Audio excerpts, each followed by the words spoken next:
In the heart of a nation crying for freedom, the guillotine's shadow fell long and dark.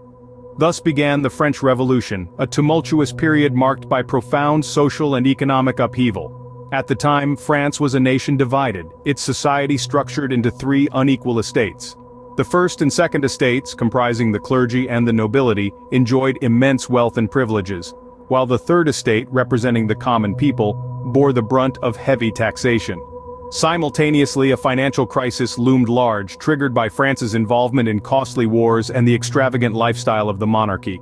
This economic distress only exacerbated the people's discontent, fueling their desire for change. Amidst this turmoil, the ideas of the Enlightenment began to take root. Philosophers like Voltaire and Rousseau championed the principles of liberty and equality, their words igniting a spark in the hearts of the oppressed.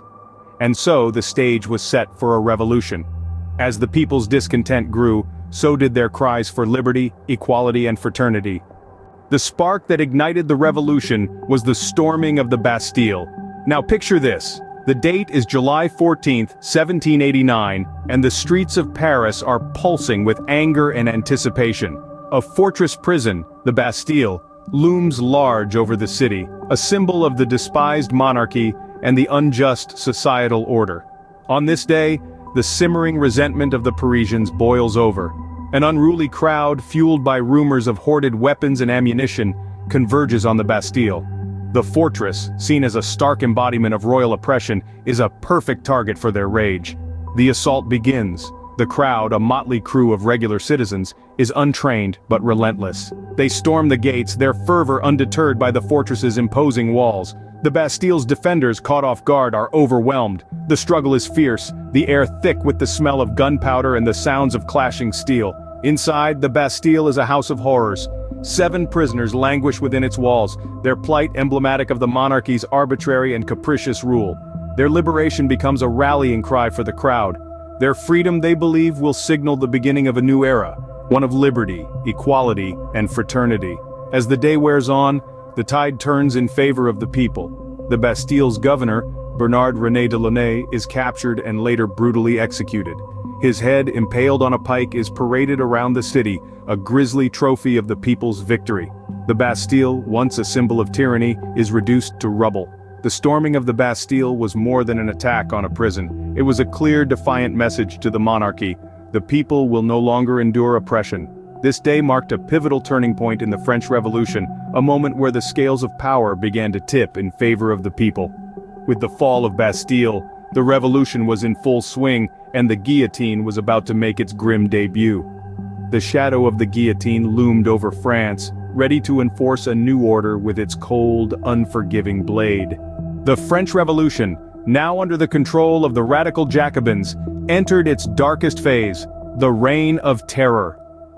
The fervor for liberty, equality, and fraternity took a chilling turn.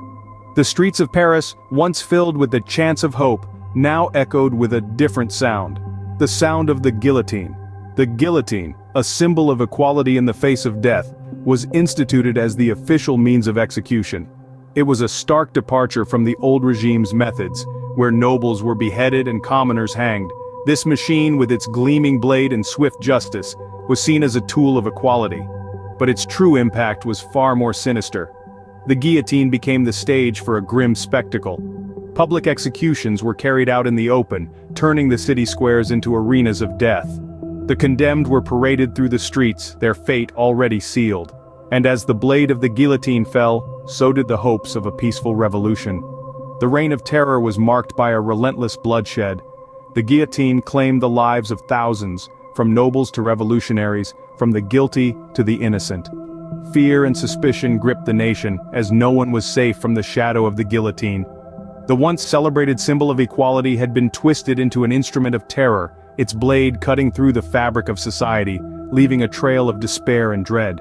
Amid the terror, the guillotine also served as a stark reminder of the revolution's ideals. It was a symbol of the people's power, their assertion of justice in a society long marred by inequality. The guillotine, in its grim, unflinching finality, embodied the revolution's most profound paradox. The pursuit of liberty so fervently desired had given birth to a reign of terror. The guillotine, once a symbol of equality, had become an instrument of terror.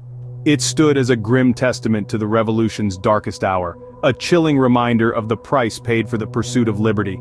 As the blade fell, it not only severed the necks of the condemned, but also the fine line between justice and terror. The architect of the Reign of Terror, Maximilien Robespierre, would also fall victim to the guillotine's blade. In the summer of 1794, the tide began to turn against Robespierre.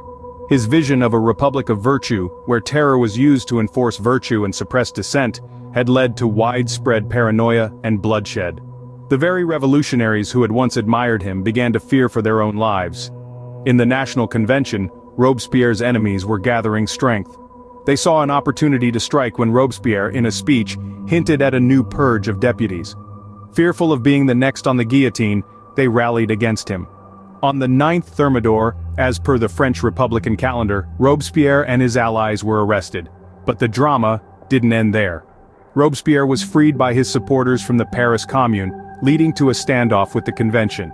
It was a tense 24 hours, with the fate of the revolution hanging in the balance. In the end, the convention won out. They declared Robespierre an outlaw, and on the 10th Thermidor, he was guillotined without trial, along with his brother Augustin and his key allies.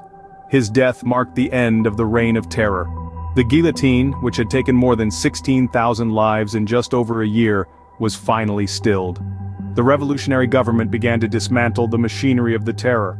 The law of suspects was repealed, political prisoners were released, and the Jacobin Club, the political club that was the main driving force behind the Reign of Terror, was closed. However, the fall of Robespierre did not mean the end of the revolution.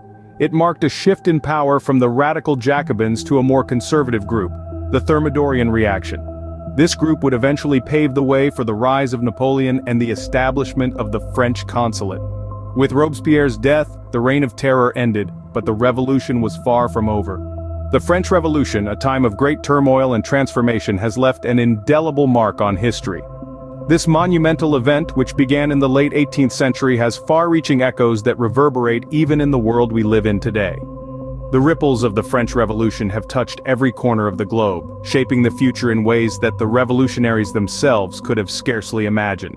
One of the most significant legacies of the French Revolution is the rise of nationalism. Before the Revolution, France was a patchwork of regional identities. But the storming of the Bastille, the Reign of Terror, and the fall of Robespierre ignited a sense of national identity that transcended these regional divisions. The people of France, united under the banner of liberty, equality and fraternity, found in themselves a shared purpose and a common destiny.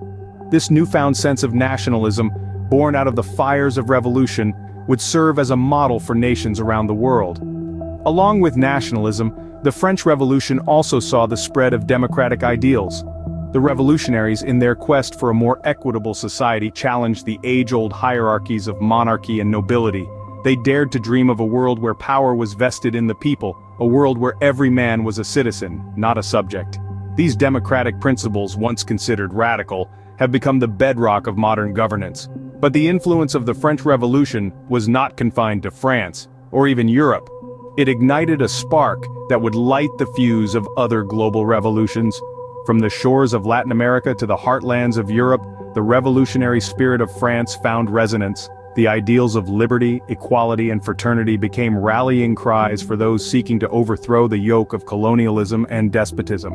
Yet while we celebrate the triumphs of the revolution, we must also reflect on its darker side. The French Revolution teaches us about the dual nature of power, its capacity to liberate and to oppress. It shows us the thin line between justice and vengeance, between reform and reign of terror.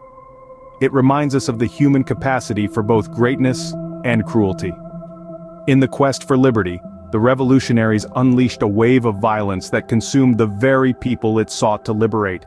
The guillotine, once a symbol of justice, became a tool of terror. The Reign of Terror stands as a stark reminder of the dangers of unchecked power and the perils of radicalism. The French Revolution, a tumultuous journey of hope, despair, and the thirst for a new dawn, invites us to ponder its enduring lessons. As we look back on this monumental event, we are reminded of the power of the people to effect change, the importance of justice, and the eternal struggle for liberty. We are invited to reflect on the complexities of human nature and the challenges of building a just and equitable society. And in doing so, we draw from the wellspring of the past to inform our present and shape our future.